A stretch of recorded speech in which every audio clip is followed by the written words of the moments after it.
Hello dear student, physics by Ajay Awasthi YouTube channel में आप सभी लोगों का स्वागत है। आज हम टाइम मैनेजमेंट के विषय में बता रहे हैं कि विद्यार्थी अपने समय का सही सदुपयोग करते हुए किसी विषय को कैसे याद रख सकते हैं।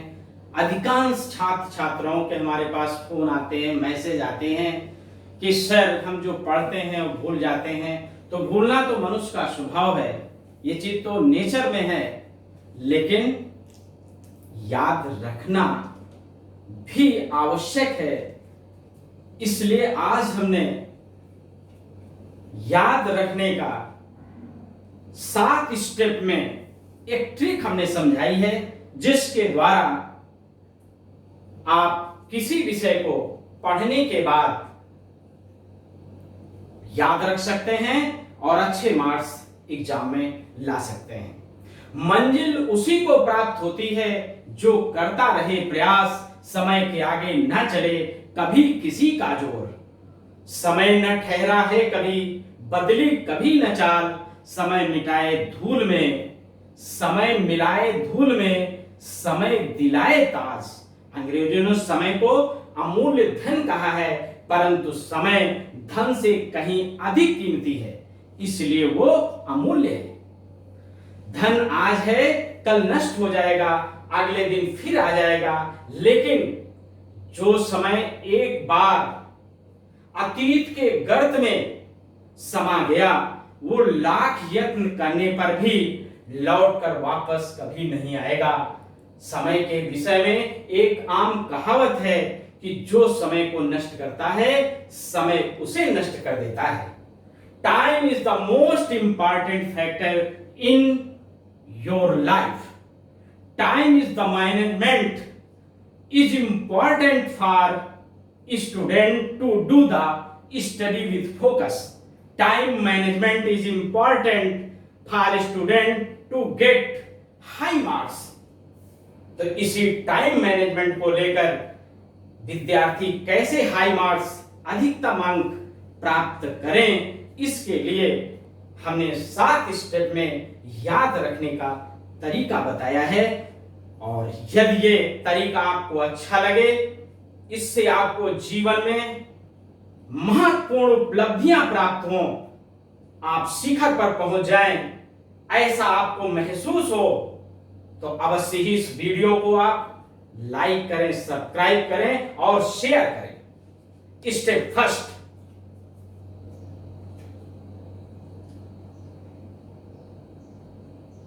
First, time table. Time table समय विभाजन चक्र। जो भी विद्यार्थी पढ़ाई करते हैं वो अस्त व्यस्त पढ़ते हैं। जब आप घर में पढ़ने बैठते हैं तो कभी फिजिक्स पहले पढ़ने लगते हैं, कभी आप केमिस्ट्री मन हुआ केमिस्ट्री पढ़ने लगते हैं, कभी मन हुआ आप हिंदी उठा लिए, कभी आपका मन हुआ आप इंग्लिश उठा लिए, कभी आपका मन हुआ साइको उठा लिए, कभी आपका मन हुआ हिस्ट्री उठा लिए। कोई निश्चित नहीं रहता है। और कभी कभी तो आप शाम को जब पढ़ने बैठते हैं तो आधे घंटे केवल इसमें निकल जाता है कि पहले हम पढ़ें क्या। क्यों? क्योंकि आपके पास कोई समय विभाजन चक्र नहीं है। तो सबसे फर्स्ट स्टेप ये कहता है कि आपके पास अपना एक समय विभाजन चक्र होना चाहिए घर का। ठीक उसी प्रकार जैसे आप विद्यालय में एक टाइम टेबल से पढ़ते हैं, एक समय विभाजन चक्र से पढ़ते हैं, तो एक समय विभाजन चक्र होना चाहिए कि हम पढ़ने बैठ रहे हैं तो पहले 1 घंटे इस विषय को पढ़ेंगे, फिर अगले 1 घंटे हम इस विषय को पढ़ेंगे, फिर अगले 1 घंटे हम इस विषय को पढ़ेंगे, इतने बजे हम खाना खाएंगे, इतने बजे से इतने तक 1-1 घंटे फिर हम ये विषय पढ़ेंगे, फिर सो जाएंगे, फिर मॉर्निंग में हम इतने बजे उठेंगे और इन विषयों को पुनः हम रिवीजन करते हुए याद करेंगे। तो इस तरह का एक समय विभाजन चक्र होना चाहिए, जो कि स्टूडेंट के लिए बहुत इंपॉर्टेंट है। अगर आप समय विभाजन चक्र से नहीं पढ़ते हैं तो आप ये मान लीजिए कि आपके पढ़ाई में कहीं ना कहीं कमी आ रही है। आप मेहनत ज्यादा करते हैं, सफलता उतनी नहीं मिल पाती है जितनी कि आप आशा रखते हैं। इसलिए आज से ही सबसे पहले आप अपना समय विभाजन चक्र बनाएं। Number 2, step number 2, read. जो भी चीज आप पढ़ रहे हैं उसको रीड मीन्स पढ़ना, मीन्स आप जिस सब्जेक्ट को लिए हैं टाइम टेबल में पढ़ने जा रहे हैं तो उस टॉपिक को आप पहले पढ़िए, एक बार 2 बार, जो भी चैप्टर है या टॉपिक है जिस सब्जेक्ट का है उसको आप पढ़िए। मैथ में है तो मैथ के फार्मूले पढ़िए, क्वेश्चन पढ़िए कैसे लगेंगे। फिजिक्स में है तो फार्मूले पढ़िए, थ्योरी पढ़िए, केमिस्ट्री में पढ़िए, हिस्ट्री में पढ़िए, साइको में पढ़िए। मीन्स जो भी चीज आपको, जिस सब्जेक्ट को आप पढ़ने जा रहे हैं उसको आप पहले पढ़िए, 1 बार 2 बार 3 बार। ठीक। Step number 2। Step number 3, step number 3, step number 3 में आता है right learn. Right learn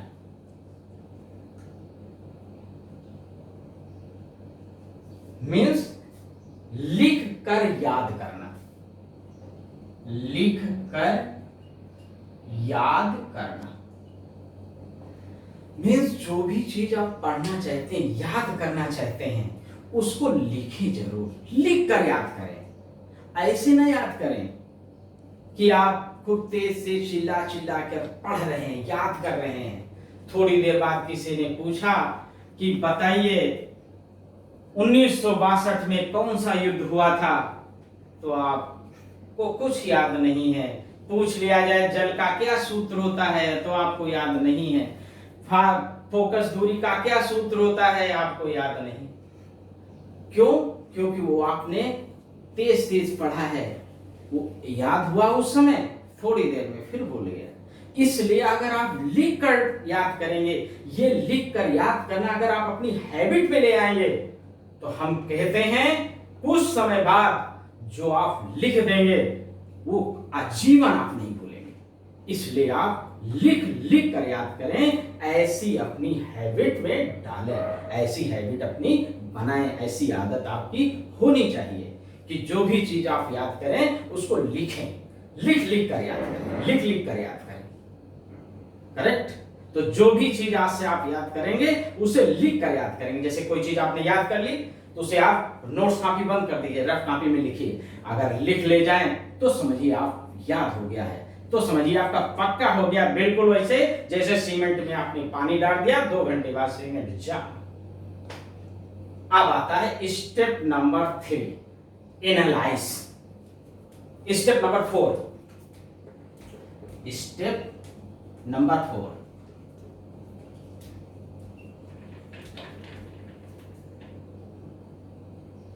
analyse. Analyse means होता है पुनः विचार करना, विश्लेषण, मनन करना।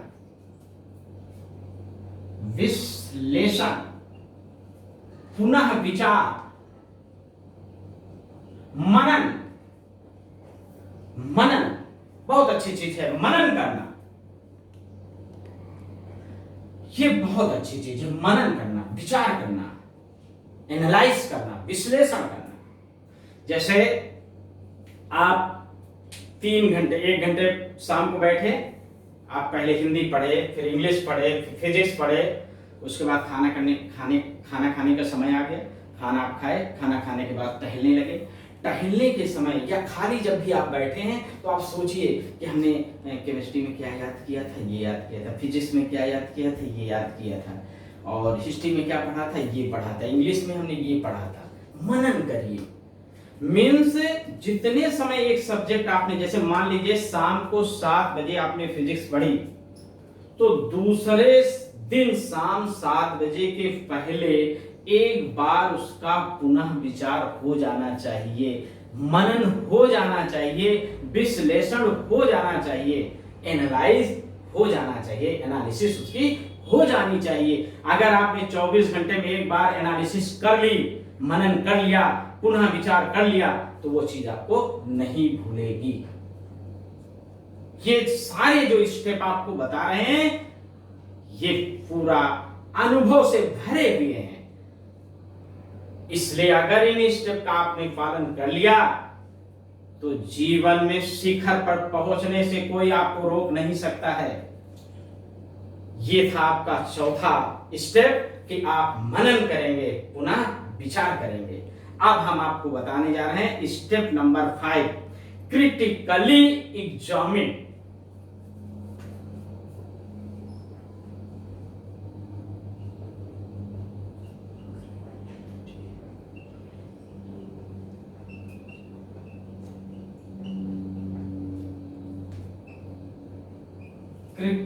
क्रिटिकली एग्जामिन, इसका मतलब हुआ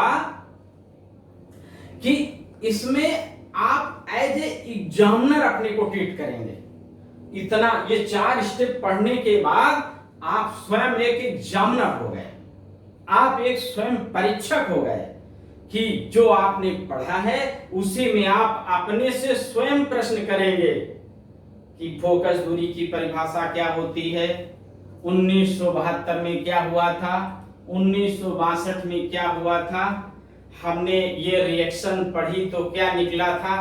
ये आप स्वयं छोटे छोटे प्रश्न अपने से करेंगे और स्वयं उसका उत्तर देंगे। समझ गए? जो आपने पढ़ा उसमें किस किस तरह के प्रश्न बन रहे हैं, ये आप प्रश्न उठाएंगे और स्वयं ही उसका आप उत्तर देंगे एज ए एग्जामिनर। इसमें आप व्यवहार कैसे करेंगे? एज ए एग्जामिनर व्यवहार करेंगे। एज ए एग्जामिनर मीन्स छोटे छोटे प्रश्न आप बनाएंगे और स्वयं से करेंगे। छोटे छोटे प्रश्न बनाकर स्वयं से करेंगे तथा स्वयं ही उत्तर देंगे। स्वयं ही उत्तर देंगे। बात समझ आ गई? तो स्वयं आप छोटे छोटे प्रश्न बनाइए, जितना आपने याद कर लिया है 1 घंटे में, जब भी बीच में समय मिलेगा, समय विभाजन चक्र में जिस जिस विषय में आपने जो जो भी पढ़ा है, जो जो चीज पढ़ी है, समय मिलने पर उन सभी विषयों में छोटे छोटे प्रश्न आप अपने से करेंगे। आप एक उस समय परीक्षक होंगे, स्वयं आप अपने ही एग्जामिनर होंगे। स्वयं से पूछेंगे कि ये हमने पढ़ा था तो इसका उत्तर क्या होगा, ये हमने पढ़ा था तो इसका उत्तर क्या होगा, ये हमने पढ़ा था तो इसका उत्तर क्या होगा। स्वयं से आप प्रश्न करेंगे, छोटे छोटे प्रश्न बनाते हुए। करेक्ट? अगला आता है helping, step 5। Step 6 helping. Helping में क्या आता है? दूसरे को पढ़ाइए। आप जो आपने याद किया है उसको दूसरे को पढ़ाइए, या जो आपने पढ़ा है वो दूसरे को बताएं। दूसरे को पढ़ाएं या दूसरे को पढ़ाएं या जो आपने पढ़ा है वो दूसरे को बताएं। जो आपने पढ़ा है वो दूसरे को बताएं। दूसरे को बताएं। दूसरे किसरे को? अपने ही फ्रेंड को, मित्र को, जो आपके साथ पढ़ रहा है। कॉलेज गए आप, बीच में खाली समय मिलता है, तो जो आपका मित्र कोई चीज नहीं समझ रहा है, आप समझ चुके हैं तो उसको आप समझाइए। अगर आपने समझा दिया उसको तो समझिए, जिस चीज को आपने दूसरे को समझा दिया या बता दिया वो आप फिर नहीं भूलेंगे कभी भी। क्यों? क्योंकि ज्ञान देने से और बढ़ता है।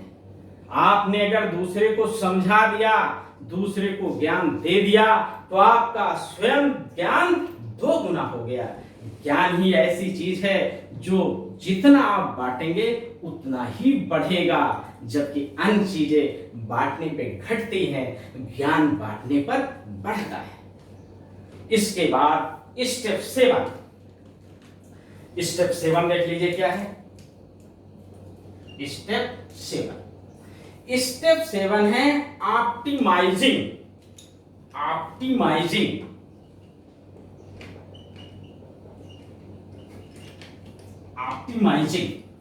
आप देखिए ऑप्टिमाइजिंग क्या है, इसको कहते हैं अनुकूलन। अनुकूलन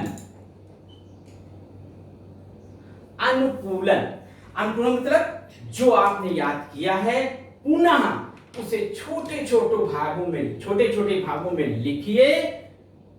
और अगर आप छोटे छोटे भागों में लिख ले जाते हैं, एक एक लाइन, दो लाइन लिखिए, लिख कर जो आपने पहले याद किया है उसी को फिर छोटे छोटे भागों में लिखकर छोटा नोट्स बना लीजिए। छोटा लिखकर आप नोट्स बना लीजिए। ऑप्टिमाइजिंग एंड नोट मेकिंग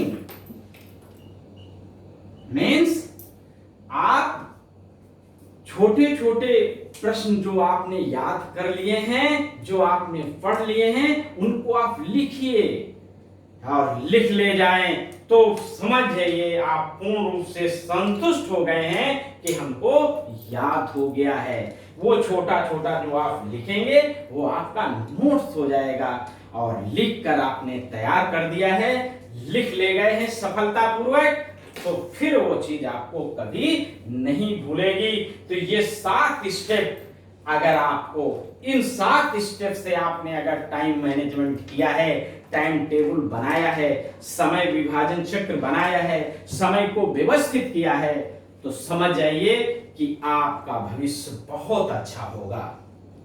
इसे कोई रोक नहीं सकता है। और आप 15 दिन, मात्र 15 दिन अगर इन 7 स्टेप का पालन कर लिए तो स्वयं आप अपने आप को देखेंगे कि हम निखर रहे हैं। निखर रहे का मतलब आप अपनी पढ़ाई में आगे की तरफ बहुत तेजी के साथ बढ़ गए हैं और निश्चित ही हाई मार्क्स से आपको कोई रोक नहीं सकता है। क्यों? क्योंकि 7 स्टेप पढ़कर आप स्वयं एग्जामिनर हो गए हैं। धन्यवाद।